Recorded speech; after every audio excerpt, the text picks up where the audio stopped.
Serena Cole, a black Navy SEAL with medals earned in blood, was kicked to the ground by a white officer in front of judges and lawyers inside a courtroom where justice was supposed to be protected. No one stopped it. No one spoke up. They tried to strip her dignity with handcuffs, hoping the world wouldn't care. But the moment the man she once carried off a battlefield stood and saluted, the entire nation had to listen. How many more heroes have they silenced before one finally stood back up? Tell us where you're watching from in the comments, because in a country this divided, every voice matters. The Jefferson County Courthouse smelled like polished marble and quiet judgment. The air inside was too still, like a place that had learned to suffocate noise without needing walls. Serena Cole moved through it slowly, her boots making the soft kind of thud that didn't echo but didn't apologize either. She wore a gray wool coat, plain, clean, civilian. Her locks were pulled back neatly.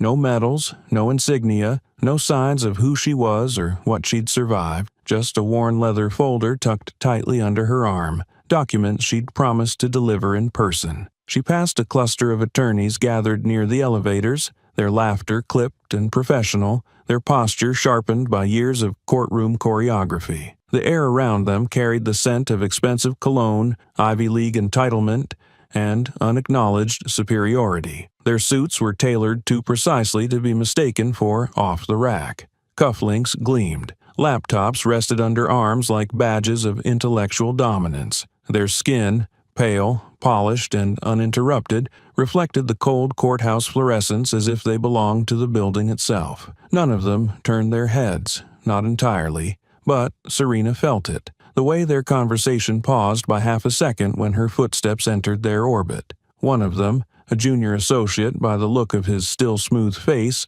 smirked as he glanced sideways. "Not sure we're allowing walk-ins today," he muttered, not quite loud enough for a confrontation, but not quiet enough to avoid harm. Another leaned toward his colleague, shielding his mouth as he said, "Probably here for traffic court, or child support." The group chuckled. Short, clipped sounds that weren't about humor, but solidarity. A third, older, with hair slicked back too tightly, and a crimson tie that screamed managing partner, didn't even look at her. Instead, he adjusted his blazer and murmured, "That folder better be holding coupons, not claims." She heard every word. Black ears are trained to hear even when white mouths whisper. Serena had walked through too many rooms like this before. Boardrooms, war rooms, courtrooms, all of them rigged with invisible fences. Fences built not of wire, but of looks, tone, and the unspoken assumption that someone like her was never really supposed to be here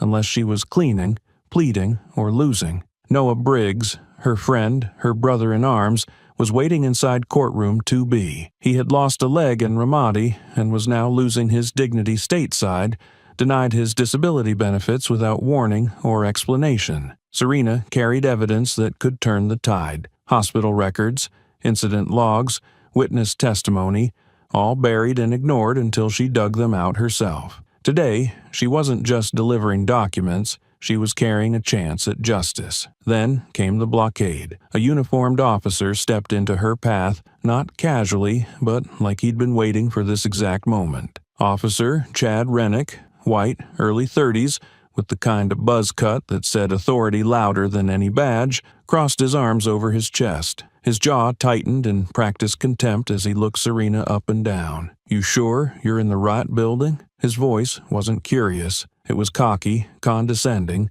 like someone who thought uniforms gave them the right to filter who belonged in the house of law. Serena stopped without blinking. "Courtroom 2B, she said, her voice calm and even. "I'm here under subpoena." Chad didn't move. His eyes lingered on her face like he was searching for an excuse. "Where's your attorney?" "I'm a witness, not a party," she replied. He tilted his head slightly, a smirk breaking the stiffness of his face. "You came alone? That's bold. Witnesses don't usually walk in here looking like they're about to pay a parking ticket." There it was. Not just racism, but sexism, ageism, classism, layered insults masquerading as sarcasm. Serena didn't bite. She simply held out the folder. "These are federal medical records. I was instructed to deliver them to the court clerk directly." Rennick didn't even glance at the documents. He took a deliberate step closer, close enough for the stale scent of bitter coffee and cheap authority to reach her. "You can leave them with me," he said flatly. "I'll make sure they get somewhere." "I was told to deliver them myself," Serena repeated. "With respect, officer, I intend to do just that." Chad scoffed. "You say that it means something." "It does." The hallway had gone quiet. A clerk behind the desk stopped typing. Two people on a bench, an older black woman and a young Latina with a diaper bag, looked up without trying to make it obvious. But something was happening. Everyone felt it. His eyes narrowed. "You want to be taken seriously? Maybe you should dress like someone who belongs in a courtroom." Serena's jaw didn't move. Her voice, low and razor-sharp, sliced through the space between them. "I served 30 years. I've testified in rooms where men lost rank for blinking too loud. This," she gestured faintly around her, "this is child's play." The officer's lips twitched. The mask of discipline slipped just a hair. He stepped closer again. "Then, you know what happens when someone ignores protocol." Serena raised her chin, refusing to back up. "I'm not here to break rules.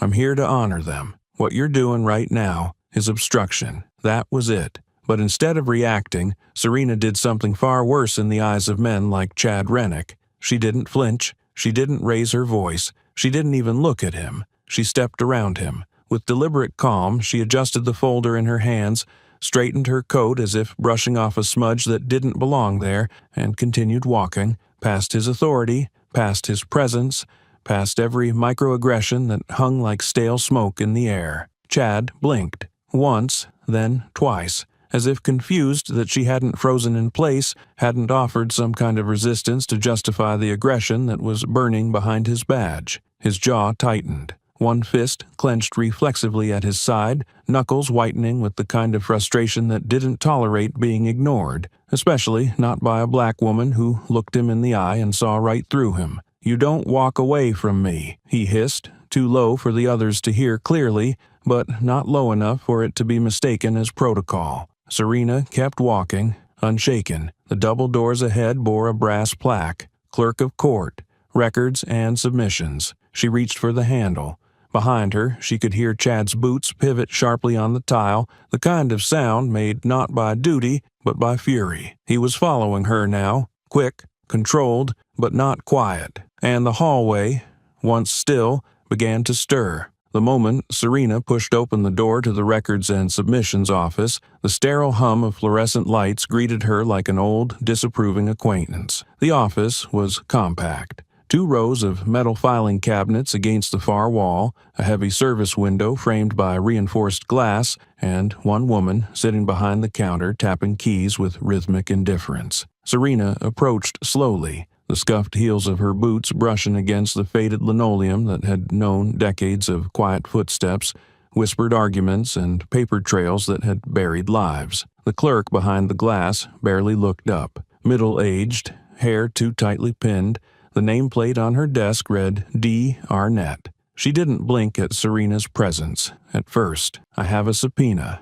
Serena said calmly, sliding the folded court order through the metal slit in the glass. Ms. Arnett reached forward with casual detachment, her eyes scanning the document with mechanical routine. But the second they landed on the name printed at the top, Serena Cole, something in her face cracked. The color didn't drain all at once. It retreated in waves. A tremor passed through her fingers as she paused, reading the name again as if it might rearrange itself if she stared hard enough. She looked up, fully this time, and for the first time their eyes met. It wasn't fear, it was recognition. "You," she murmured, not loud enough to carry but weighted enough to stick. Her voice faltered somewhere between surprise and unease, like someone realizing they'd just seen a ghost from a scandal they were told to forget. Serena said nothing. She didn't need to. Arnett's eyes flicked toward the hallway behind Serena, as if calculating who else might have seen. Her hand hovered awkwardly over a stamp pad, but didn't move.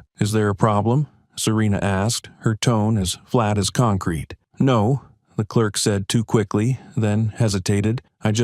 I didn't expect. You were involved in that situation years ago, weren't you?" Serena's jaw tightened, but her voice stayed level. That situation had a name. His name was Major Clifton Whitlow. He stole VA funds and falsified discharge records. I gave testimony. The clerk lowered her voice to a whisper, glancing again toward the outer hall. "He was Judge Whitlow's son, I remember. You shouldn't be here," Arnett muttered, suddenly panicked, fingers drumming the desk nervously. "Not in her courtroom." Serena leaned forward slightly. "I didn't choose the judge. The system did." The silence between them thickened. "They know who you are," Arnett whispered, as if saying it aloud might trigger hidden microphones in the walls. "They all do, but they won't say it. They just hope you disappear, that you walk away before it gets inconvenient." Her fingers hesitated over the stamp again. She looked like she wanted to say more, but the door behind Serena swung open with a sharp clack against the frame.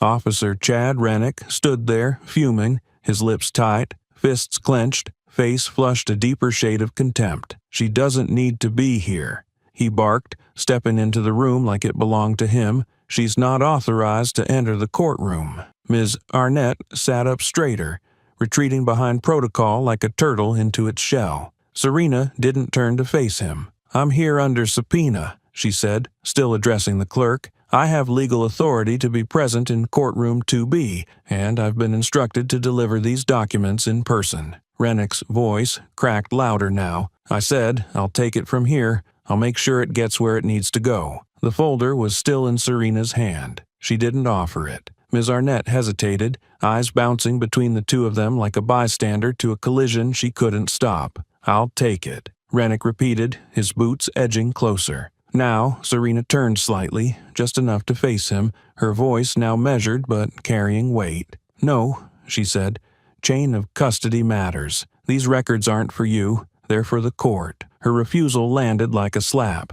The tension cracked through the office like static before a storm, and behind the clerk's pale eyes, something ancient stirred. Fear, maybe, or guilt. Because this wasn't the first time someone had tried to bury Serena Cole, but she'd refused the shovel. Chad's hand flexed near his holster, not reaching, not yet, but enough to remind everyone what side he believed he stood on. His voice lowered into a snarl. "Then, I'll handle it myself. I'll make sure that folder never sees the inside of 2B. Chad Rennick's words were less a warning and more a promise, one spoken through clenched teeth and too many years of unchecked authority. But Serena didn't even glance back. She adjusted the folder in her arms with clinical precision and moved forward toward the heavy wooden doors at the end of the corridor. No apology, no explanation, just a quiet purpose. To a man like Chad, being ignored was intolerable. Being dismissed by a black woman who spoke with clarity and refused submission,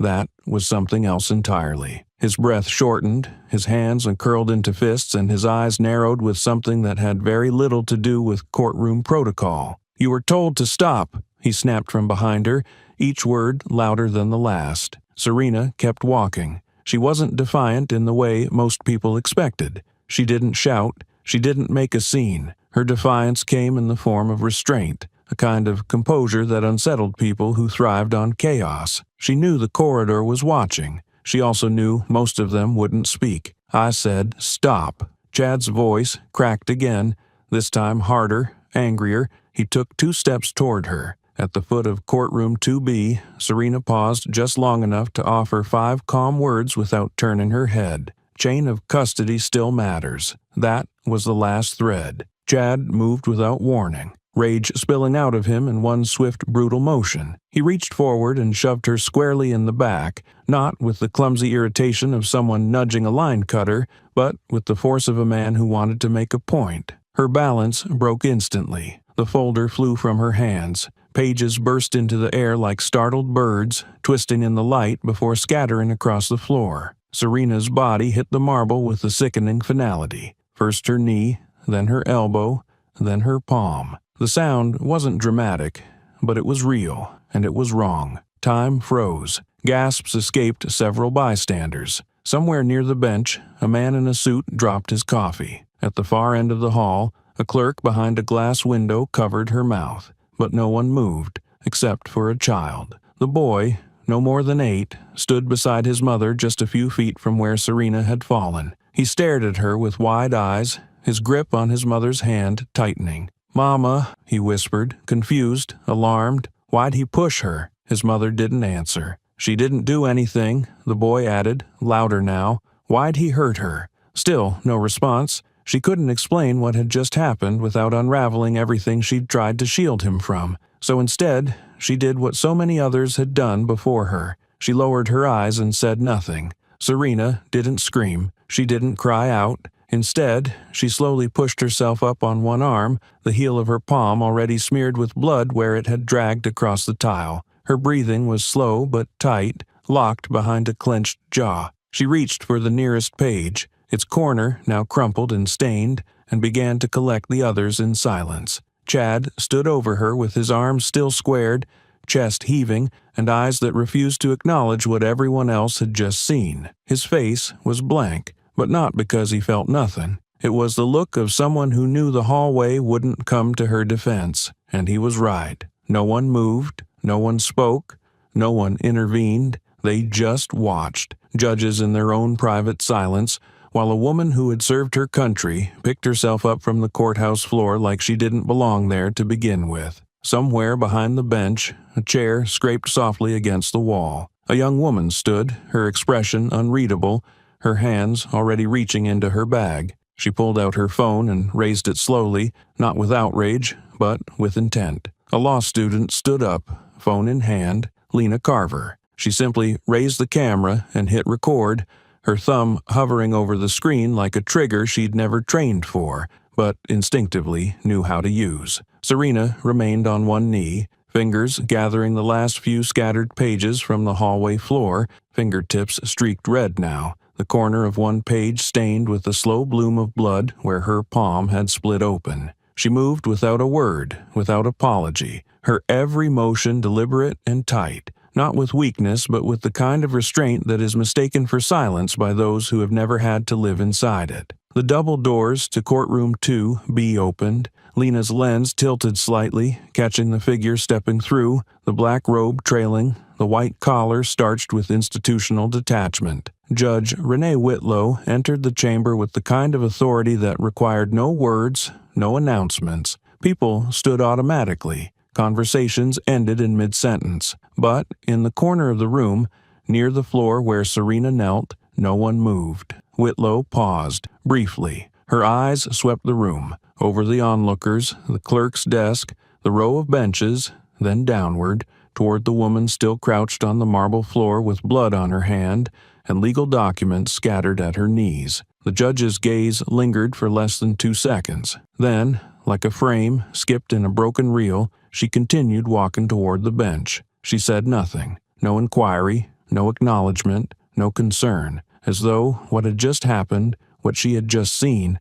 wasn't real enough to be considered worthy of a robe's attention. Chad Rennick stood beside the gallery rail, arms folded again, posture smug in its unnatural stillness. His badge caught the light, but his conscience did not. A thin, metallic sound cut the silence, paper clipping against tile as Serena gathered the final page and stood slowly, her body rising with the heavy grace of someone long accustomed to recovering from blows that never made it into reports. Her knee trembled, but she didn't wobble, her shoulders squared, the hand gripping the folder was raw and red, but steady. She didn't look at Chad immediately. She glanced at the bench, at the place where power was supposed to reside, where justice was meant to sit higher than blood on the floor. A single drop glistened near the base of the judge's platform, untouched. Not even a clerk had moved. A moment passed, then another, and still nobody spoke. Lena's phone didn't shake, but her breath did. She kept filming.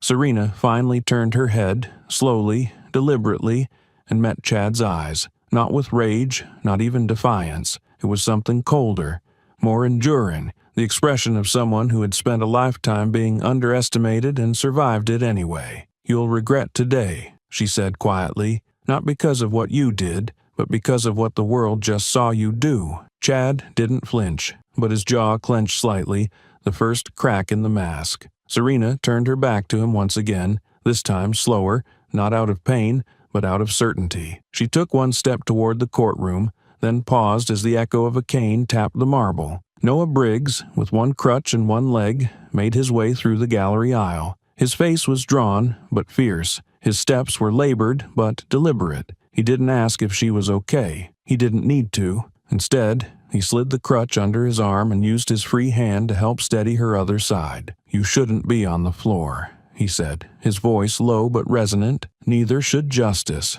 Serena replied without looking at him. From across the room, a clerk adjusted the flag behind the judge's chair. A drop of blood shimmered near its base. No one bent to clean it. A single drop of blood landed beside the seat of power, and not one hand moved to wipe it away. Serena stood fully, her spine tall and unshaken. Her eyes swept the room, not with fury, but with a memory that would not fade. Serena stood fully, her spine tall and unshaken. Her eyes swept the room, not with fury, but with a memory that would not fade. The courtroom buzzed with the muted rustle of bodies shifting, papers being organized, and heels tapping tile. But something had shifted, subtly, deeply, like pressure in the air before a storm. Serena took her seat at the witness bench, her folder clutched like a lifeline, her palm still red from the earlier assault. Across the aisle, Chad Rennick leaned against the wall, arms folded again,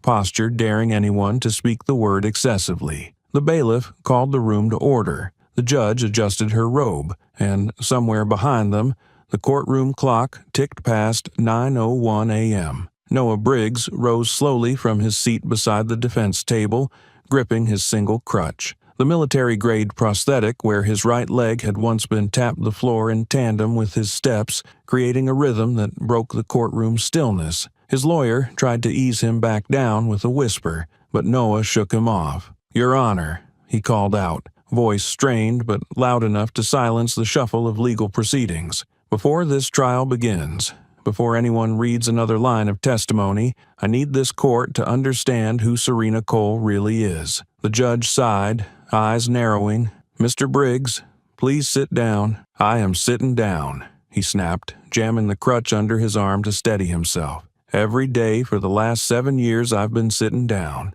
because I left part of myself in Fallujah, and if it weren't for that woman right there," he pointed directly at Serena, "I'd have left all of me there." A murmur swept through the audience. The clerk glanced up. Chad shifted uncomfortably. The judge's gavel hovered in the air but didn't fall. Noah's voice rose again, raw and cracked at the edges. "They told us the blast radius was clear. It wasn't. We walked into an ambush. I was down, bleeding out, screaming, and the only one who turned around, who ignored the orders to retreat, who carried me on her back for 3 miles with a bullet in her own shoulder, was Serena Cole." Gasps fluttered around the room, like leaves rattling in a sudden wind. Noah breathed hard. "You want to talk about documents? About protocols? That woman saved my life. She's the reason I'm here. And you let a court officer shove her to the ground like trash? Like she's nothing?" He turned slowly, eyes settling on Chad. "She didn't come here to cause a scene. She came here because I asked her to, because the truth needed a witness." A beat of silence followed, deep and aching. Then came the sound of movement from the public gallery. A man rose from the second row, tall, broad-shouldered, silver hair gleaming under the harsh court lights. His suit was pressed, his posture unflinching. He didn't speak, he didn't announce himself. He simply walked to the center aisle of the courtroom, turned toward Serena, and, without hesitation, brought his right hand to his temple in a perfect military salute. It was deliberate, precise, unmistakable. For a moment, no one in the room recognized him. Then someone whispered, "That's General Ames." A hush fell like a weighted curtain. Walter Ames, the retired 4-star general, former commander of Joint Special Operations, kept his arm raised. "I was there," he said finally, voice gravel and thunder. "Fallujah, 2007. I was pinned under a truck after an IED. Fire all around. Everyone else thought I was dead. She didn't. She pulled me out. With dislocated ribs and third-degree burns, she dragged me to a medevac zone and refused to leave until I was on the bird." He lowered his arm, turning slowly to face the judge, and for that, she was buried in red tape, stripped of recognition, marked a troublemaker, because Serena Cole never played politics. She just saved lives, even when it was inconvenient. He looked back to Serena and nodded, not like a superior to a subordinate, but like a soldier to another who had bled for something bigger than themselves. "She doesn't need a uniform to be respected," Ames said, steady as steel. "She wears blood, No one moved, no one dared. The gavel didn't fall. In the back row, Lena Carver kept recording. Her hands were trembling, but not from fear, from the electric certainty that she was capturing history. She whispered to herself, barely audible over the silence, "They can't cut this. Not this part." Because she knew what everyone in that room was beginning to understand. The court had tried to silence Serena Cole, but the salute had already echoed. She doesn't need a uniform to be respected. She wears blood. Lena kept rolling, her breath shaky, lips parted just slightly, because deep down she knew. This was the footage no editor would dare delete. Chad Rennick shifted his weight, the silence now, thick enough to choke on. For the first time all morning, his arms weren't folded. His hands dangled uselessly by his sides, one of them twitching, fingertips brushing the side of his belt as if searching for authority that no longer responded to his touch. The muscles in his jaw worked in tight, rapid spasms. His eyes darted between Serena, the general, and the silent crowd behind them, but never rested on any one face long enough to make contact. He had seen plenty of shouting in courtrooms. He had thrown his weight around before,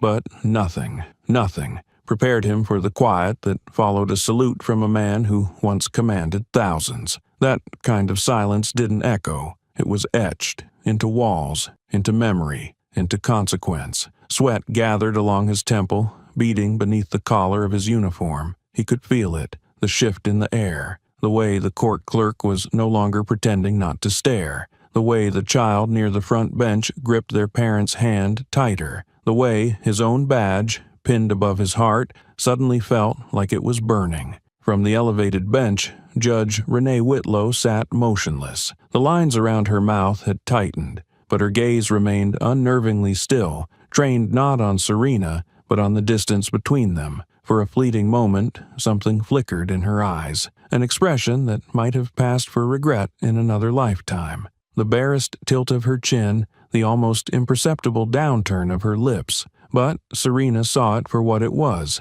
a gesture choreographed for appearances, not redemption. The apology never left Whitlow's mouth, because it didn't have to. Her eyes said everything. You shouldn't have come back. You were supposed to disappear quietly, like the rest of them. Serena didn't flinch, didn't blink. She didn't need Whitlow's apology, certainly didn't want it. What she wanted was justice. Not the kind written in neat cursive across gavel-signed orders, but the kind that throbbed behind her bruised ribs and whispered through the blood still drying on her wrist. The kind that had been denied to every black veteran, every woman who'd carried more than her share and still been told to shut up and sit down. She sat there in stillness, back straight, shoulders square, like a soldier waiting for her next command. But her thoughts were on fire. You think this is the end of it? This was just the welcome mat. You let me bleed in your hallways. You shoved me because you thought no one would stand. But I stood. And now, so will everyone else who watched me fall. She glanced sideways at Lena, who was still recording,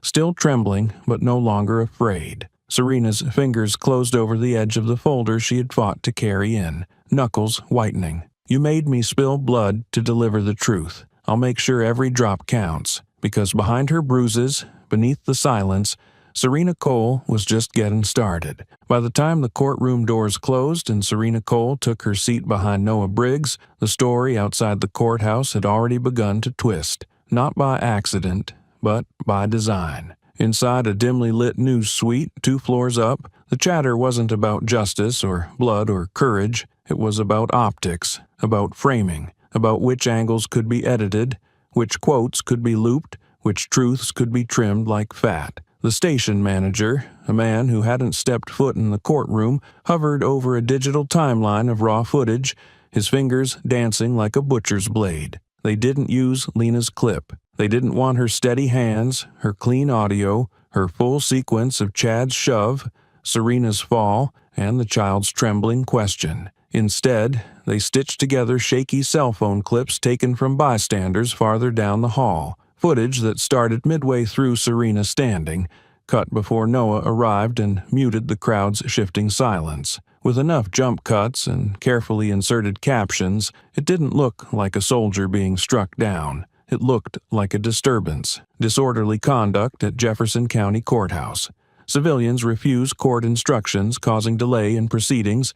Security intervenes. The Chiron ran across local news stations by 5 p.m. Lena Carver saw it while sitting in the law library, earbuds in, laptop open to a paused frame of her original footage. Her hand trembled on the trackpad. She had watched Serena's blood hit the floor. She had recorded the salute that turned silence into a battlefield. And now they were calling it a disruption. Her phone buzzed. It wasn't a classmate or a friend. It was a curt email from the university dean's office. Subject line in all caps: conduct warning, media involvement. Inside, the message was clear. Ms. Carver, your recent behavior and unauthorized publication of court recordings raise serious concerns regarding your judgment and respect for institutional boundaries. Should this continue, the university reserves the right to reevaluate your standing in the legal program. We strongly advise you to refrain from further public commentary.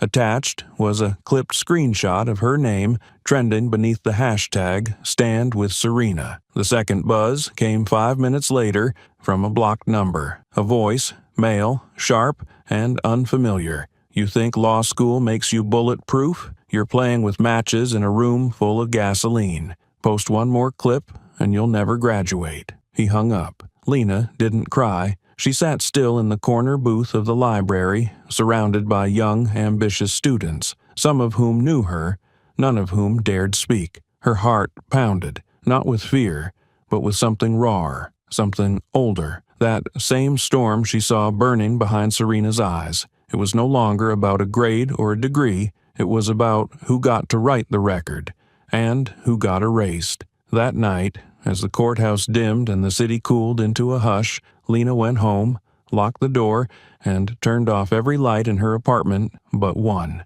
Then she uploaded the full video. No edits, no cuts, no commentary, just the truth. Serena being shoved. The folder exploded open.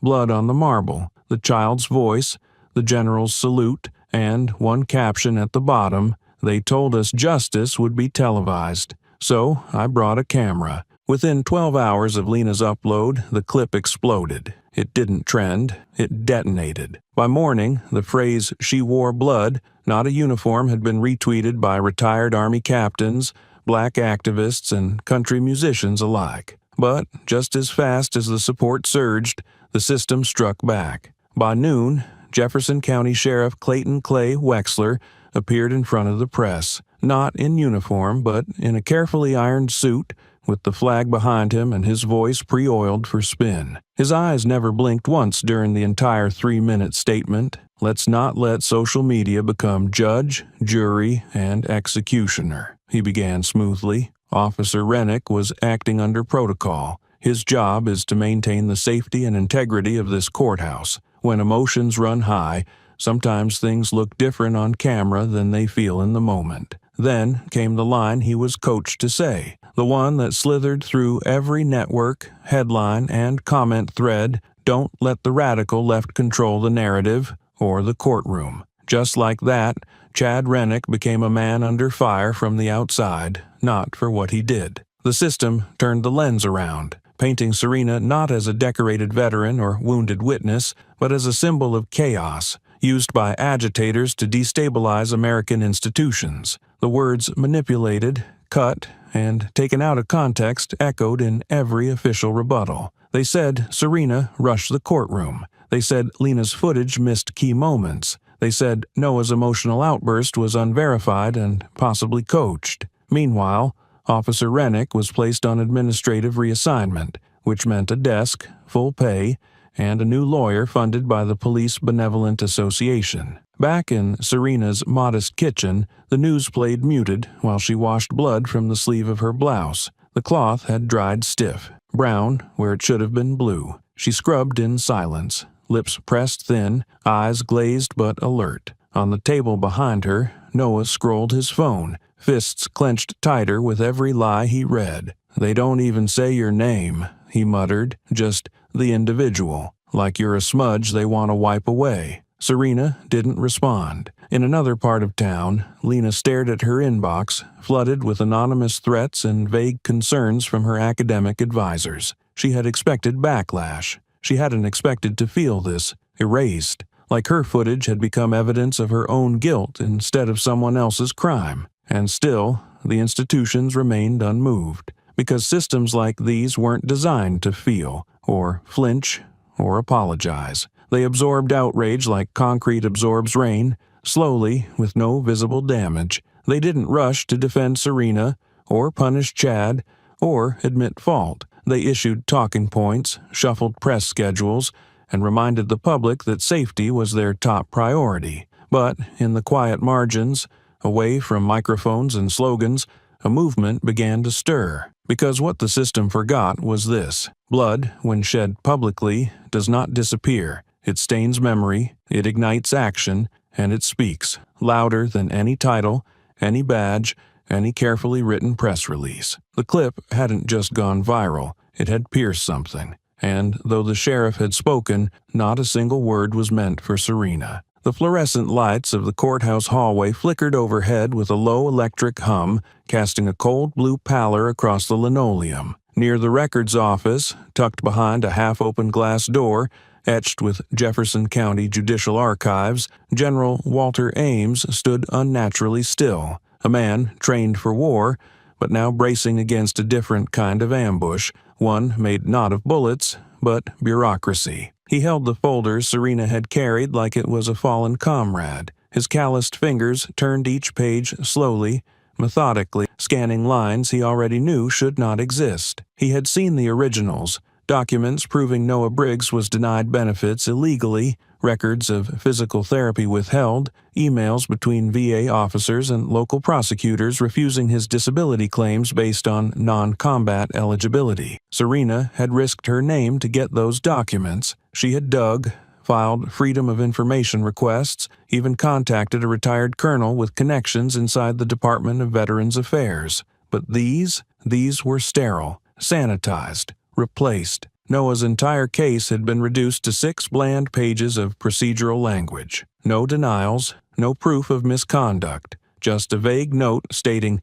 claim closed per procedural resolution. Veterans were no longer eligible under current statute. It was a ghost file, and Walter had seen this game before. He turned to the clerk who'd handed him the file, a young woman with tightly pinned hair and sharp, fox-like eyes. She met his gaze with bureaucratic deflection, her smile professional but paper-thin. "This is the file that was submitted this morning," she said, tapping the label. Time-stamped, sealed, logged by Officer Chad Rennick himself. Walter didn't speak at first. His silence was heavy, military. When he did speak, it was with the calm precision of someone who had commanded men into combat. "Are you telling me this was untouched? That no other folder was brought in by a woman named Serena Cole?" The woman adjusted her lanyard. "We only process what's logged, sir." Walter held up one page, one of the altered forms, blank where signatures should have been. "This isn't a clerical mistake," he said softly. "This is a cover-up." The woman blinked once, then looked away. Walter's jaw tightened. He turned on his heel, walking briskly out of the records office, the fake file still in his hand. As he entered the hallway, his voice cut through the ambient murmur of footsteps and muted conversation. "Noah." Noah looked up from a bench where he had been scrolling through comments on the viral video. His stump leg stretched out in front of him, the prosthetic beside it. His face was still bruised with silent fury from earlier, but when he saw the folder in Walter's hand, his body stiffened. Walter didn't slow his pace. They swapped it. The folder Serena brought in. "It's gone. This one's fake, sanitized, like it never happened." Noah stood with effort, the weight of the words dragging heavier than his missing limb. "What do you mean, gone?" "I mean, they didn't just shove her to the ground," Walter said, voice lower now, clenched like a fist. "They erased the very proof of why she came here. This is institutional muscle, Noah. This is what happens when power stops pretending it has rules." Noah stared at the folder for a long moment, then looked down the corridor, toward the courtroom where Serena had bled, toward the doors that still held the echo of the child's question. Why'd he push her? He turned back, pulled out his phone, and opened a secure chat app he hadn't used in months, not since he'd left a veteran support network tied to whistleblowing cases within the VA. "We're not going to argue with shadows," Noah said, tapping the screen.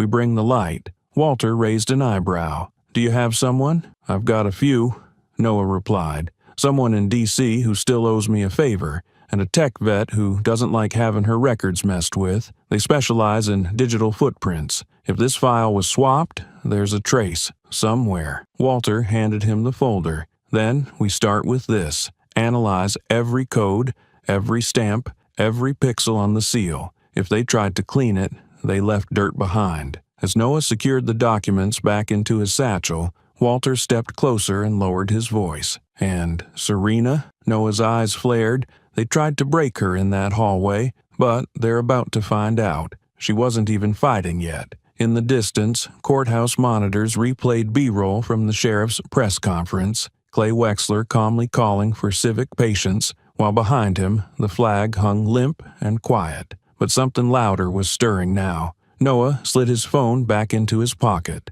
"We've got a plan." They thought the silence would hold, that time and authority would grind the noise into dust, that Serena's blood on courthouse tile would be diluted by protocol and press releases. But ghosts don't stay buried when they've been wronged, and across the country, whispers became names. Names became stories, and stories became fire. General Walter Ames sat in the back room of a modest veterans hall in Montgomery, a far cry from the steel-cold halls of the Pentagon. He watched as Katrina Mays, a retired Navy nurse now serving local vets, played the full, uncut footage on an old projector screen. Her eyes welled as Serena's body hit the floor, as her hand smeared blood across marble, as that child's voice cracked the air. She didn't do nothing. Behind them, chairs creaked as veterans shifted uncomfortably. Some knew Serena from Kandahar, others from the Blackwater extraction. All of them remembered the sound of her voice over the radio. Calm, clipped, unwavering, even when she was dragging a wounded comrade through gunfire or arguing with a superior officer over a flawed evac plan. "She carried me 4 city blocks in Baghdad," murmuring a man with a shrapnel-scarred cheek. "I was twice her size. Never heard her complain once. I saw her hold off a checkpoint ambush in Marja," said another, his voice breaking. "Didn't matter who you were, white, black, enlisted or brass, she fought for you." Katrina paused the video. "This isn't just about Serena," she said quietly. "It's about who gets erased and who gets believed." Walter's phone buzzed. A new email. No subject line, no sender. He opened it cautiously. Inside, a scanned letter, a witness affidavit. It was short, just 2 paragraphs, but each word carried the weight of a buried truth. "I am a patrol officer with JCPD, and I'm writing this anonymously because I've seen what happens to people who speak out. Officer Chad Rennick assaulted a black teenager outside Booker T. High 3 years ago, slammed his knee into the boy's neck and whispered, 'No one's gonna believe you.' That incident was logged. Internal Affairs opened a case. It vanished. I know of at least 5 complaints against him. None went anywhere. They protect him because he protects the image. But he's dangerous. He'll hurt someone again, and he's not afraid, because no one ever stops him." Walter passed the phone to Katrina without a word. She read it, then read it again. Her hand tightened around the edge of the screen. "They've been building this story for years," she said, "and they thought no one would ever stitch the pieces together. But someone had." Lena's video, now verified, had reached over 12 million views across platforms, but more than views, it had inspired something deeper. People were talking, veterans were calling in, community forums flooded with names Serena had saved, mentored, or carried, not just in uniform, in courtrooms, in classrooms, at voting booths, and for every clip of her fall, there were a dozen of her standing up, giving interviews, testifying before congressional subcommittees, holding food drives in Birmingham's West End, where the city council refused to build a grocery store. "They want to paint her as a rogue witness," Walter said slowly, "but she's carried more credibility in her silence than they've earned with all their speeches." That evening, as sun bled into the concrete spine of downtown Birmingham, something small but irreversible began to stir. Outside the Jefferson County Courthouse, a few figures appeared, quiet, still, holding nothing but cardboard signs and folded flags. One read, "She bled on American soil," and they looked away. Another, black, veteran, witness, human. There were no chants, no megaphones, just the weight of stillness, the kind that doesn't ask permission. Because ghosts, when called by truth, don't knock. They march. And Chad Rennick? He was beginning to hear the echo of footsteps. The rotunda buzzed with barely concealed tension. Inside the high-ceilinged chamber, marble columns gleamed under cameras and congressional spotlights. The air held that crisp, weaponized formality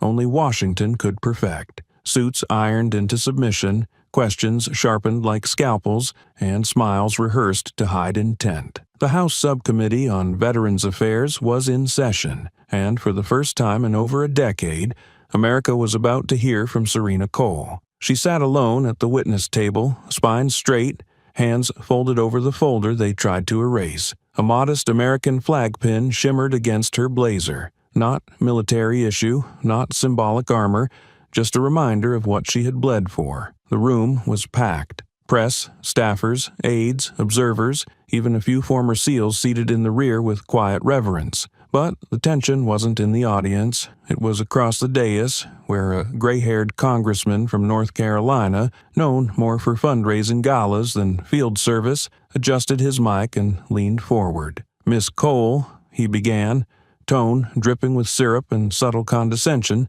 "before we dive into the emotionally charged allegations you've made, could you clarify for the record whether you're currently employed by any organization seeking litigation against the Jefferson County court system?" Lena, seated behind the press bench with her notebook half full and eyes sharper than most cameras, caught it immediately. The trap. If Serena said yes, they'd paint her as a pawn in someone else's agenda. If she said no, they'd accuse her of hiding affiliations. But Serena didn't flinch. "I'm not here on anyone's payroll," she said evenly. "I'm here because justice shouldn't depend on who pays for the microphone." Murmurs rippled, but the congressman wasn't finished. And yet, the footage circulating has certainly generated a reaction. Viral outrage tends to be an unreliable substitute for truth. He was baiting her, setting the stage to discredit, to imply that she was merely the latest social media symbol, loud but short-lived. But before Serena could answer, another mic clicked on. "Enough," said a voice with the weight of decades behind it. General Walter Ames didn't ask for permission. He rose from the witness section beside the committee and walked to the table without ceremony. Staffers shifted uncomfortably. One clerk whispered, "He's not on the docket," but no one stopped him. He faced the room, then turned toward the congressman. "Mr. Carraway, with respect, if you're going to question this woman's right to sit at this table, you'll have to question mine, too." The room froze. Ames turned back to the committee, cleared his throat, and spoke not with volume, but with gravity. "Operation Black Lantern, 2006, Mosul Province. Our convoy hit an IED. I was pinned under a flipped transport vehicle. Enemy rounds were ricocheting off the hull. Half my team was dead. The rest scattered. One operative stayed. She dragged me through fire, used her body to shield mine, and radioed in airlift coordinates after the first chopper was shot down. That operative was Serena Cole." The room no longer buzzed. It vibrated. He pointed to her, not with dramatics but with reverence. "If she hadn't been there, I wouldn't be standing here. And if you believe even for a second that her silence would have protected your institutions better than her voice now, then maybe it's not justice you're serving, it's the illusion of it." Cameras didn't blink. Neither did Lena, who was already live-tweeting with hands that barely kept up with the moment. The networks had cut into regular programming. By noon, clips would headline every platform from Fox to MSNBC. But Serena, she just sat still, because she'd been through worse than this room, because the people watching from hospital beds, from underfunded shelters, from courtrooms stacked against them, those were her people, and their eyes were on her now. Walter placed a single folder, his own, next to Serena's. "Let the record show," he said quietly, "that sometimes evidence lives in bodies, not just binders." Outside, in the shadow of that marble dome, a crowd had begun to gather, not for spectacle, not for politics, but for presence. And far from D.C., across the red clay heart of Birmingham they came, on buses, on foot, in wheelchairs, with flags and handmade signs. She stood. "Now we rise." By the time the sun crept over the skyline of downtown Birmingham, the courthouse steps were no longer stone. They were a heartbeat. At exactly 6:03 a.m., a line of veterans in weathered uniforms, medals pinned neatly to their chests, took silent positions along the wrought iron gates that surrounded the building. Some leaned on canes. Others stood tall despite the stiffness in their joints. They carried nothing but presence, and that was enough. Behind them, a steadily swelling tide of people held handmade signs, photos of Serena in uniform, and excerpts from the Constitution taped to cardboard. Equal protection. Due process. We bled for this. Serena arrived quietly through a side street, flanked by Lena and Noah. No security detail, no loud declarations, just a woman with a file under her arm and blood still dried along the stitching of her sleeve. She paused as the murmurs grew, not out of fear, but reverence. Her gaze swept across the crowd, faces she didn't know but who somehow all knew her. Reporters were already posted along barricades, adjusting cameras and testing live feeds. One local anchor from Channel 9 News nervously flipped through her cue cards as the producer whispered into her earpiece, "Tone down the hero language. Networks pushing for balance." A few feet away, a conservative blog live-streamed on a selfie stick, its headline already scrolling, "Black Militants Occupy Courthouse. Where's law and order?" The juxtaposition was surgical. Every lens told a different story. On one side, hope, sacrifice, defiance wrapped in flags and silence. On the other, threat, chaos, headlines engineered to divide. But none of that mattered to the people gathered in the cold morning light. What mattered was that Serena hadn't bowed. What mattered was that she'd bled, again, and chosen to stand. Noah leaned on his crutch beside her, scanning the square with old instincts sharpened by years of deployments. "They're watching from rooftops," he said under his breath, nodding toward the black-clad police units assembling across the avenue. Riot helmets hung low, batons loosely gripped. They're waiting for the first shout. Lena was already live-streaming again. Her voice shook less this time. "We're outside the Birmingham courthouse where hundreds have gathered. Some are calling this a protest, others a vigil, but everyone here seems to know one thing. This is no longer about a courtroom. It's about a country deciding what kind of justice it believes in." Then came the man.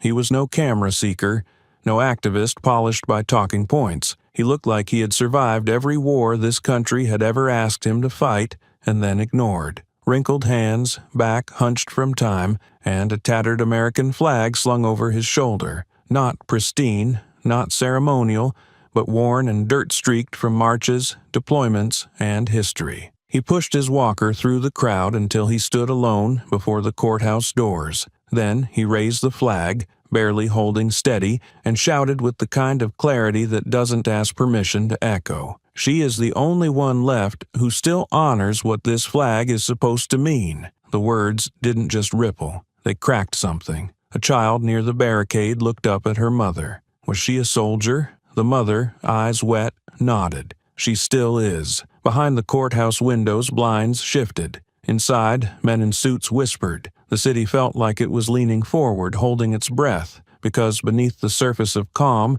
beneath the staged warnings from police dispatch and the edited news cycles, something was breaking loose. The courtroom was packed, standing room only, with rows of veterans, students, journalists, and regular citizens jammed shoulder to shoulder. The air was taut, not with sound, but with restraint. No whispers, no coughs, just silence sharpening the edges of every movement. Serena sat at the witness table, posture erect, palms flat on the wood, her eyes forward. She wasn't wearing a uniform. She didn't need to. The quiet defiance in her spine spoke louder than medals ever could. Across from her, the government's lead counsel, a lean man with gelled hair, manicured smugness, and a Harvard law confidence that couldn't quite mask his opportunism, stepped forward, legal pad in hand. He didn't look at her like a witness. He looked at her like an obstacle that needed to be neutralized. "Ms. Warren," he began,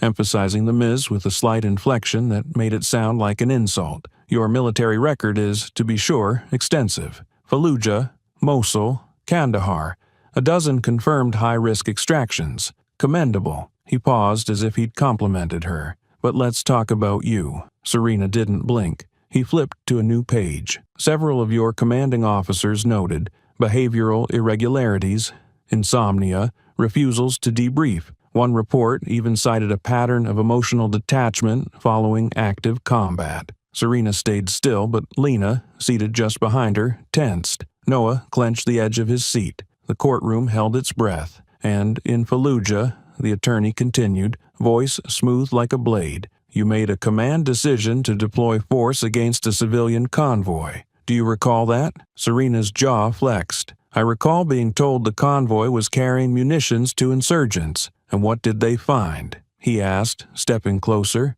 "Do you remember what was recovered? 2 mortars, hidden beneath crates of food. But no weapons were visible, correct? Not to the naked eye. So," he said, pausing for dramatic effect, "you engaged a civilian vehicle based on assumption." She didn't flinch. "I engaged in a threat based on intel." He turned to the judge. "Your Honor, I request this testimony be entered as character evidence. It speaks to a pattern of instability and aggressiveness that may color Ms. Warren's actions in civilian life." Judge Renee Whitlow didn't respond immediately. Her face was unreadable, mask-like, sculpted from cold marble, but Serena saw it. The flicker, the pulse in the corner of the jaw. Whitlow knew exactly who Serena was, not just the soldier, not just the witness, but the woman who, 5 years ago, exposed her son's role in a military equipment laundering ring that almost cost the Department of Defense a billion-dollar scandal. That scandal had ended her son's career, and Judge Whitlow had never forgotten. "You may proceed," Whitlow said coolly. The prosecutor leaned forward, smiling like he'd just opened the door to Serena's undoing. "Ms. Warren," he said, circling back, "you've testified that you entered the courthouse to submit evidence. But, given your history of combat-related trauma, isn't it possible you misread the interaction with Officer Chadwell, that your response was shaped by past aggression?" Serena's voice was calm, measured, but it hit with the weight of a sledgehammer. "Let me be clear. I didn't come here with a weapon. I came here with a folder. What happened next wasn't because I'm unstable. It's because the system is afraid of anyone who brings receipts." The attorney raised an eyebrow. "So, you deny having any mental health issues that may impact your behavior?" "I've been treated for PTSD, like most soldiers who come home with more memories than limbs. But trauma doesn't make me dangerous. It makes me aware." He tilted his head. "You once said, in a therapy session, and I quote, 'Some days I feel like I'm still at war.' That doesn't sound like someone who's adjusted." Serena turned toward the judge. "Permission to respond?" Whitlow nodded. Serena's eyes swept the room. "You want to know if I'm still at war? Fine. Yes, I am. Not with weapons, not with mortars, but with a system that thinks asking for justice is aggression. I didn't fight to sit behind a bench. I fought to protect the truth. And if you think that's dangerous, maybe the problem isn't me." There was a flicker, barely noticeable, but a ripple ran through the spectators, a low murmur. Whitlow lifted her gavel. "Order." The prosecutor stepped back, clearly rattled. He forced a thin smile. "So, let me ask plainly, Ms. Warren, if you used force in Fallujah, how can we be sure you wouldn't use force here?" Serena leaned in. "Because in Fallujah, I fought for survival. Here, I'm fighting for principle. And there's a difference between violence and resistance." The line hit like a freight train. For a long second, the court was silent. Then, the doors at the back of the chamber creaked open. Everyone turned. Boots echoed on the marble floor. Uniforms parted the crowd. A hush fell like fog. At first, only a silhouette appeared.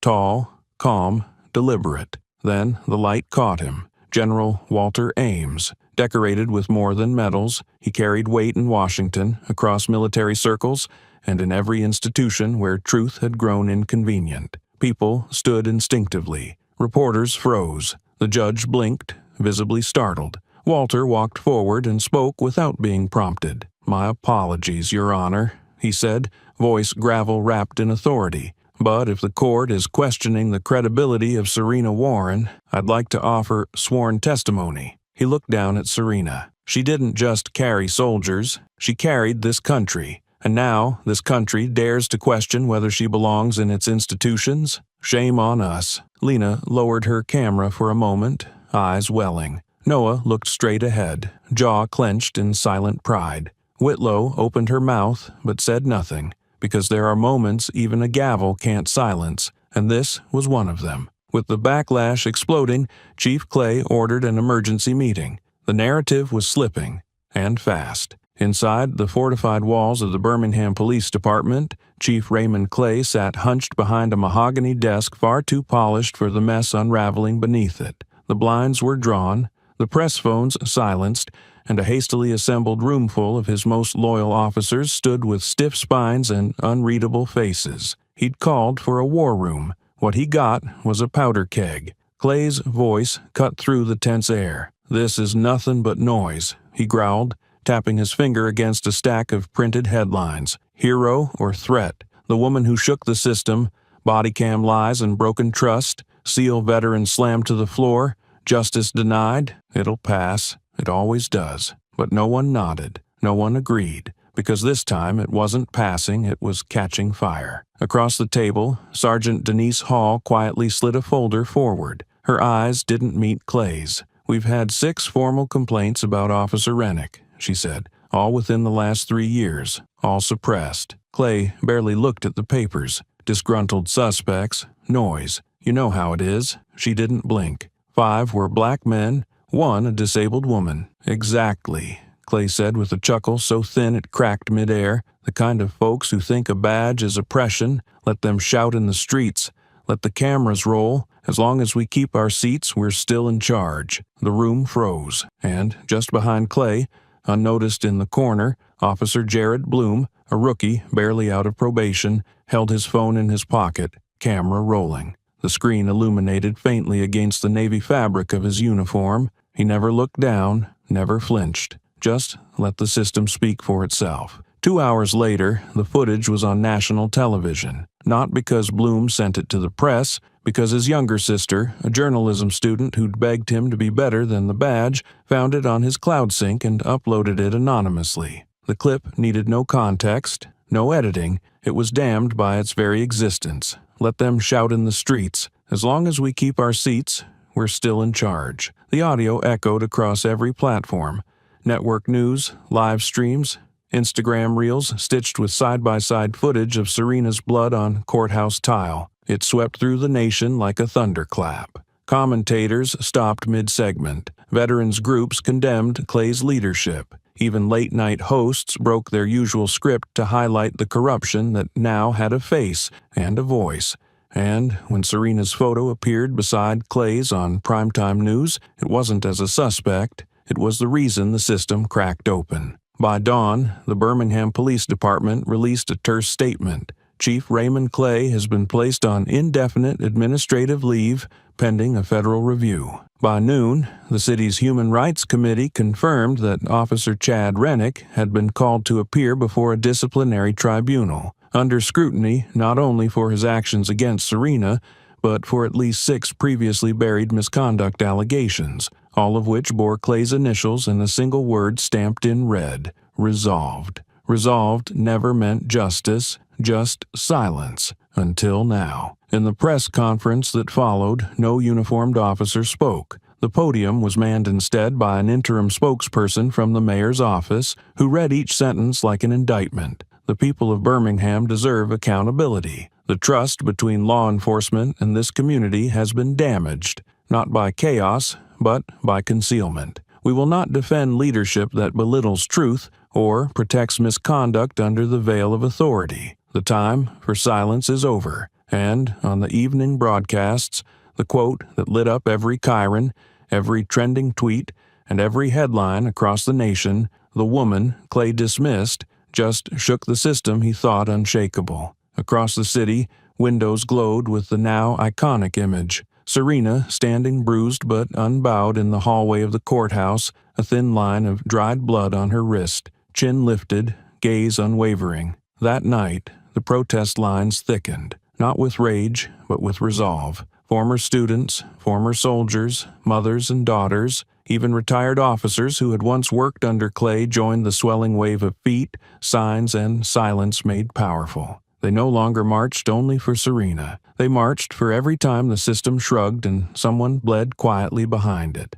and inside the courthouse, behind layers of history, legacy, and cold marble, Serena Warren stood once again before the doors of the hearing room. But this time, she wasn't alone. Lena stood to her left, hands steady on the camera. Noah leaned on his crutch to her right, nodding solemnly. Behind her, veterans in uniform, activists in sneakers, students carrying folded notes and old textbooks, professors, janitors, nurses, bus drivers, all of them bearing witness. This time, the door didn't creak ominously, it opened wide, and Serena walked through, not as a case file, but as the reckoning.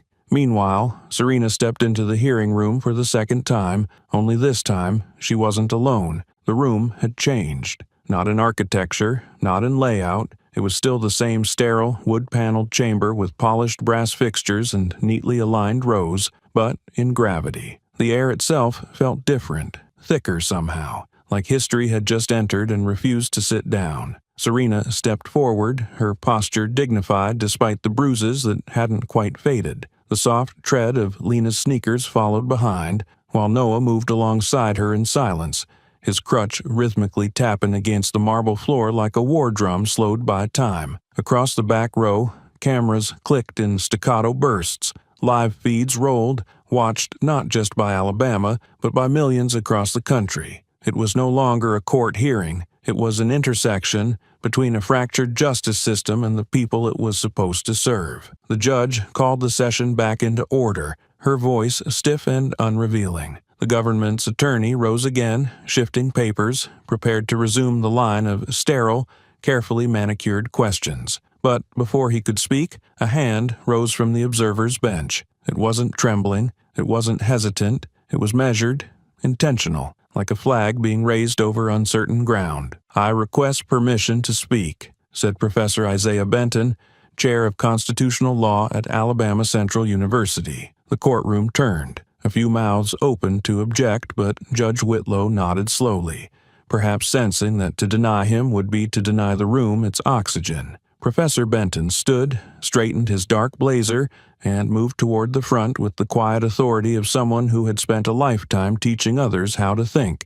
and now needed them to feel. "I come not as counsel," he began, eyes scanning the gallery, but as a citizen, as an educator, as a father, as someone who has watched students like Lena Carver be warned against believing in justice because justice rarely believes in them. He turned slightly toward Serena, and as someone who teaches the Constitution, I'm ashamed that it offers more protection to reputations than to lives, that the law is wielded like a sword against those who bleed for it. I stand with Serena Warren, not because she is a war hero, but because she is a truth-bearer. And in America, nothing frightens power more than a black woman who refuses to lie. There was no applause, just silence, deep, breath-held silence. Then the wheels of Noah's chair creaked as he began to move forward, slowly, purposefully. His arms trembled slightly under the effort, but he didn't stop. Halfway to the center of the room, he paused. "I was told I'd never walk again," he said,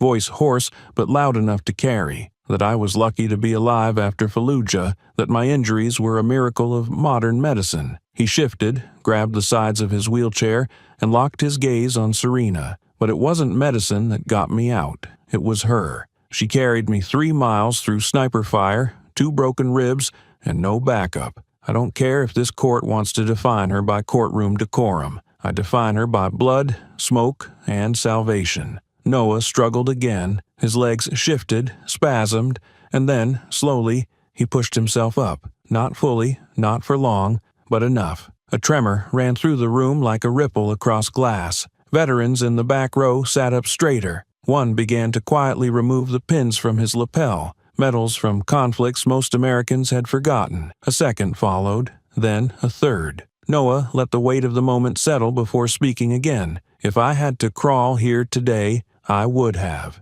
If I had to drag myself inch by inch, I would have. Because she didn't let me die in silence, and I refused to let her stand alone in it." He dropped back into the chair, breath shallow, eyes unwavering. A reporter near the back leaned to her colleague and whispered, "This isn't a hearing anymore. This is a nation confessing its sins." Then came the sound that would echo through the country for days, a slow, deliberate movement. From the far side of the courtroom, General Walter Ames stood. His spine was stiff with age but unbowed by fear. He faced Serena, then brought his hand to his brow in a perfect military salute. "I don't salute politicians," he said, voice sharp with gravel and memory, "and I sure as hell don't salute institutions that let men like Clay walk free. But this is a soldier." He held the salute. "She doesn't need to rise for you to believe her. She already rose when the rest of us hid." Another vet stood, then another. A ripple of standing salutes spread like wildfire until over a dozen veterans stood in silence,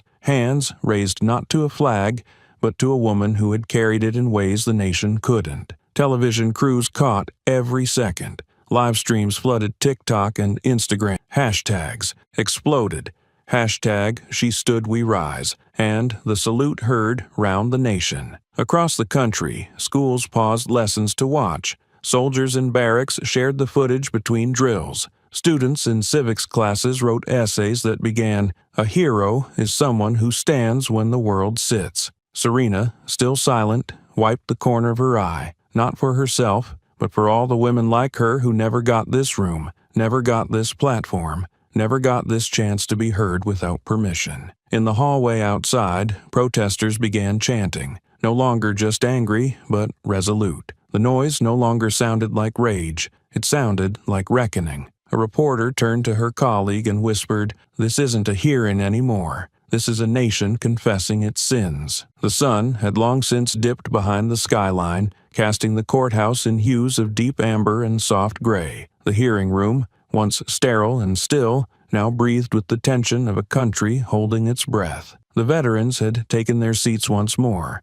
Reporters tapped furiously at their laptops. Serena remained exactly where she had been, anchored to the truth, unmoved by ceremony, yet quietly watching the storm she never asked for but refused to run from. 6 hours had passed since testimony began, each minute stretching longer than the last. Questions had come from behind polished desks, aimed like darts at Serena's credibility, her past deployments, her discipline records, but each answer had landed clean, measured, unwavering, rooted in a clarity no government badge or courtroom trick could tarnish. Then, just as the fatigue of repetition began to weigh down the room, the back doors creaked open. A man in a dark DOJ windbreaker stepped inside, flanked by 2 federal agents. He didn't look to the media pit, or the judge, or even Serena. He simply approached the clerk's desk, handed over a sealed file, and turned to address the court with a voice that cut through every whisper. "My name is Raymond Harlow,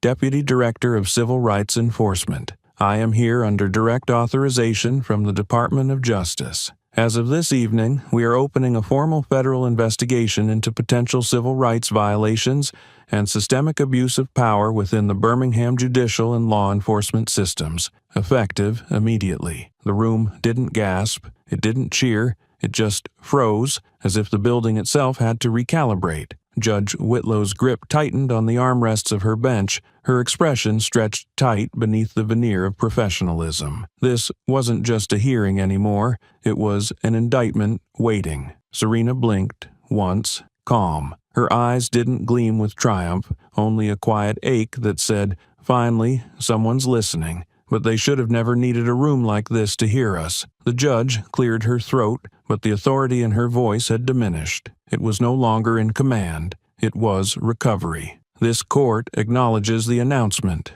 Whitlow said, lips pressed into a thin line. "We await further instruction from the federal office." Harlow nodded once and left just as quickly as he'd arrived, his message reverberating long after the doors shut. But that wasn't the only reckoning in the room. A second file had been left on the judge's bench, marked not DOJ, but from the Office of Judicial Ethics. Judge Renee Whitlow opened it and scanned the contents with quick, practiced eyes. She didn't announce its contents, but the red seal on the front was unmistakable. Ethics Review. Mandatory appearance required. She folded it closed and let it rest there, unmoving. From the side bench, a federal liaison asked if Serena would be willing to accept a formal commendation, possibly the Medal of Valor, for her service, her restraint, and the dignity she upheld in the face of institutional humiliation. Serena glanced toward the gallery where Noah sat leaning forward slightly in his chair,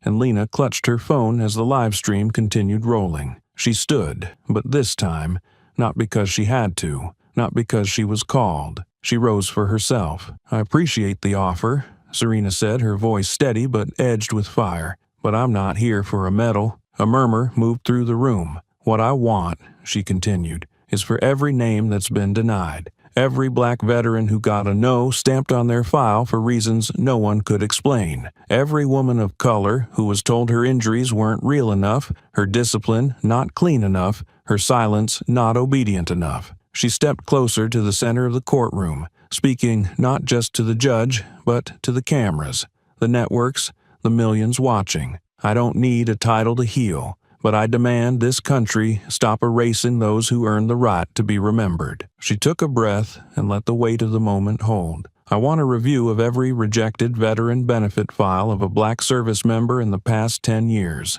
No more red stamps without reasons, no more denials buried in silence. Start there. Start with truth, not ceremony." The room erupted, not in chaos, but with the kind of hush that says this is history, not a headline. The judge stared ahead, hollow now, her son's shame lingering somewhere behind her pupils. Then came the quiet rustle of coats and bags as the session closed, not with a gavel, but with the echo of a woman refusing to be framed as grateful. Outside, in the darkened plaza beneath the courthouse steps, a mother guided her young son past the growing crowd. Protest signs still waved, flags fluttered, and on the edge of the square, lit by floodlight and framed in bronze, stood the new statue, barely 2 days old. It wasn't grand, no weapon, no polished uniform, just a woman standing tall, one hand at her side, the other lifted, not in salute, but in defiance. The boy tugged his mother's sleeve, eyes wide with questions too large for his age. "Who's that, Mama?" he asked, pointing upward. The woman knelt beside him, voice soft but certain. "That's the woman who told the whole world we matter, even when it tried to forget." And with that, the crowd parted slightly, making room not for spectacle, but for legacy. A woman walked her son past the courthouse lawn. The boy stopped, pointing at the newly unveiled statue. He didn't know the story, only that she was standing, and in that moment, it was enough. The morning sun filtered through the trees lining the courthouse lawn, casting long shadows across the crowd that had gathered, not for protest, not for outrage, but for remembrance. There were no blaring horns, no marching drums, no security checkpoints or riot lines, just people, hundreds of them, drawn to a simple truth carved in bronze and weighted with meaning. In the center of the green stood the statue, not elevated on a pedestal, not towering over anyone. Serena sat, her posture composed, not commanding. One hand rested on her knee, the other held a tattered folder. It was bent at the spine, the corners curled, papers slipping from the edges. The folder, once dismissed as missing evidence, was immortalized in her grip. Her eyes, cast in burnished bronze, didn't look skyward for glory. They gazed forward, unflinching, aimed squarely at the courthouse doors that once denied her dignity. There was no plaque listing her accolades, no dates, just 5 etched words beneath the base. She made them listen. Finally, a stillness blanketed the crowd. Veterans in uniform stood at attention beside mothers with children in strollers. College students huddled next to retirees. Some held candles. Others wore quiet determination on their faces. A few clutched manila folders of their own, as if honoring not just Serena's fight, but the countless battles waged and buried long before hers. Noah sat in the front row, his wheelchair parked just off the gravel path. His dress shirt was slightly wrinkled, his breathing still shallow from the climb down the courthouse steps earlier that morning, but his presence was steady. He leaned over to Lena, whispering something that made her nod with wide, awestruck eyes. Behind them stood General Ames, his cap tucked respectfully beneath his arm. The man had commanded troops on foreign soil, but today he stood as a student, his silent salute. Serena herself stood slightly apart from the statue, wearing a black blazer and simple slacks. No medals, no podium, just her. Her fingers brushed over the edge of the sculpture's base as if to check whether it was real or another mirage, conjured from a decade of deferred justice. When the mayor approached with a prepared speech, the crowd waited politely, but no one reached for their phones. These weren't soundbite seekers. This was hallowed ground now, not for mourning, but for acknowledgement. The mayor cleared her throat. This monument is not just for a woman. It's for a country that too often forgets its heroes because they don't look the way history expects. She stepped aside, nodding at Serena. The invitation to speak was open, unforced. Serena took one slow breath and stepped forward, not to the microphone, but simply closer to the crowd. Her voice didn't boom. It didn't need to. "I didn't come here today to make a speech," she began, eyes scanning faces both familiar and unknown. "Because for most of my life no one handed me a microphone, and I got used to fighting without one." A few in the crowd shifted, listening more intently. "I was told to be silent after Fallujah. I was told to be silent after I filed for benefits. I was told to be silent when a police officer dragged me across a courtroom floor. And I didn't speak to be brave. I spoke because silence had already cost too many of us too much." She held up her own folder, the real one, battered, folded, scarred by rain and years of denial. "This isn't a prop. This was my life, shoved in drawers, lost in hallways, rewritten by people who'd never worn a uniform or walked into a war zone. This," she tapped it gently, "is why we don't stop." Lena clutched her camera tighter. Recording every word, not for viral clips but for memory. Serena continued, her voice firming. "I didn't stand for a seat. I didn't stand to be known. I stood because someone had to remind the system.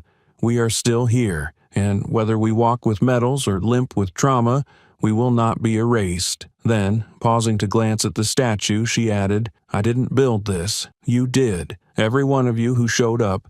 Every vet who mailed their papers again, every student who spoke when adults told them to hush, every parent who had to explain why justice doesn't always come with a gavel." She nodded once. "So, thank you. Not for the statue, but to prove that when we stand together, the system has to listen." No applause followed, no chants, just a long, solemn quiet. And then, from the back of the crowd, a voice, small, barely above a whisper. "Mom?"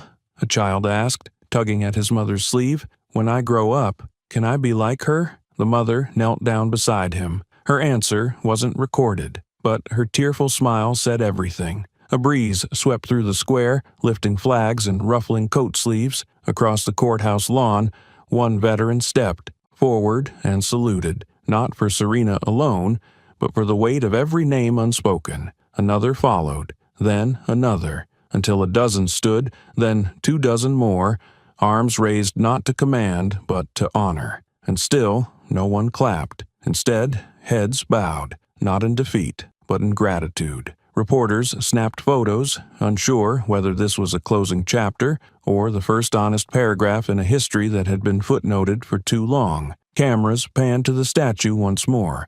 Serena, in bronze, seated, steady, staring down the very doors that once ignored her voice. Her hands gripped the folder that once disappeared. Her silence now said what no courtroom ever could. She had not taken power, she had revealed it. And the country, for the first time, didn't just look, it listened. She didn't shout, she didn't take the podium, she simply stood, and the country could no longer turn away. Above her, flags danced in the breeze. Behind her, the courthouse stood unchanged, but in front of her, the people gathered, still, silent, present. The statue made no sound. It didn't need to. It reminded the world every single day that the system may forget faces, but it cannot silence truth, not forever. Serena didn't rise for applause. She rose because silence had stolen too many lives, too many stories, too many truths. From the courtroom floor to the bronze statue that now faces the halls of power, her journey wasn't about revenge, it was about reckoning. A reckoning for every black veteran erased from the system, for every woman dismissed, for every voice muted not by force, but by indifference. And yet, she never screamed, she never begged. She stood, calm, steady, unshakable, and the nation, for once, was forced to listen. In a country still wrestling with its own reflection, Serena's story is more than history. It's a blueprint, a reminder that real change doesn't begin with titles. It begins with truth. And truth, no matter how buried, always finds its way back to light. What part of Serena's fight stayed with you the most? The silence, the folder, or the salute? Tap the like button if this story moved you. Share it if you believe stories like Serena's must be seen. And subscribe for more real stories that demand to be heard.